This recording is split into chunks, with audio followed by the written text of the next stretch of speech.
Okay, guys, so we're here at the customer's house, and we're going to do another test. We're going to find out which light bulb that people should be putting in their house. I'm talking about for health, not so-called energy efficiency. Now, if there wasn't a smart meter on this house, the LEDs actually would save you money. It's another subject matter, but LEDs with a smart meter, the way they do the calculations of the amps and the voltages, you save no money on utilities. But what's worse than that is it's actually very detrimental to your health. I'm going to show you right now today. So this is an oscilloscope. Okay, this is a typical 60 hertz cycle. And when I turn on the traditional light bulb made by Edison, it should mimic the same look because it's the same cycle, 120 volts. There's no jagginess to it at all. So let's go ahead and turn this on. And you see perfect sine wave. That's exactly what you want to see.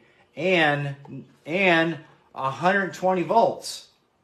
And it's no noise. This actually would put out a noise if it's toxic. Okay, it's 120 volts. That's what you want, okay? So I'm going to go on. Now I'm also going to take, this is about a $3,000 piece of equipment here. Let's find out what wavelength this is. Okay, so that's getting part of my screen there. Let me get over here a little bit. I got my screen in there.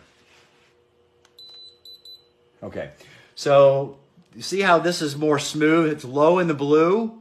There's a little bit of a bump there but this is a normal spectrum. This is why your eyes won't be damaged with an incandescent or a halogen light bulb, because it's more consistent. It's like the sun. The sun puts out a tremendous amount of energy, but it's more evenly spectrum. If you're dominant blue in this 450 area, it's extremely toxic. It will damage your eyes. So let's go ahead and do the light bulbs that supposedly save the polar bear. Let's go to that. And it's kind of hot there, but that's okay. We need to heat in the wintertime. Nobody talks about that. Benefits you in the wintertime. Let's move this over here like this. And now I'm going to let's grab, well, the old CFLs. Light bulbs, you remember the ones that have mercury in them? You know, we're supposed to spend 10, 15 bucks for a light bulb, and it's supposed to last for like 10, 15 years, and they never did. You know, these are all made in China. So let's see what this does to the sine wave. Look at that. Look at the noise. And it's not running 120 volts, it's all over the place. So you have the jagged, we hear the noise, and now let's take the spectrum analyzer, see what it does. That's why people are getting sick. See the spiking there? It's flickering millions and millions of times a second, making people sick. So let's go ahead and go back to the LEDs. You know, ones that are super energy efficient. They don't have mercury in them. So let's grab the old LED. Here's the old LED right here. Gonna save the polar bear. So, and look at that.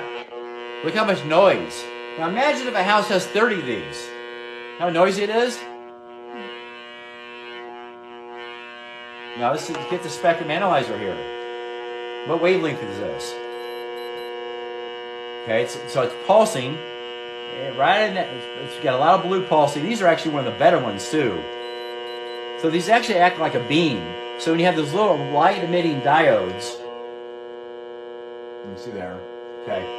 So you have the light emitting diodes, they actually put out a beam. It's a beam technology. It doesn't put out an inverse law type of light. It's a beam type technology.